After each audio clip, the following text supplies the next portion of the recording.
ज्ञान, इनलाइटनमेंट, आत्मिक विकास में एक महत्वपूर्ण पड़ाव माना जाता है।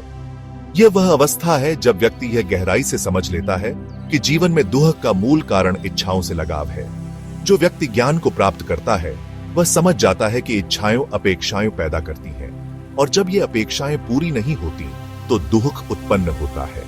यह समझ व्यक्ति को आंतरिक शांति और वैराग्य देती है। लेकिन ज्ञान प्राप्त करने के बाद भी व्यक्ति पुनर्जन्म के चक्र से मुक्त नहीं होता, क्योंकि उसमें अभी भी कुछ सूक्ष्म आसक्तियां बनी रहती हैं, जैसे कि अपने मत, विचार या आत्म भावना से जुड़ाव। जागृति, अवेकनिंग, ज्ञान से भी आगे की अवस्था है। यह सभी प्रकार के दुख के कारणों की संपूर्ण और गहन समझ है। इसमें केवल इच्छाओं से ही नहीं, बल्कि अपने मत, दृष्टिकोण, अहंकार और स्वयं की पहचान से लगाव का अंत भी शामिल है।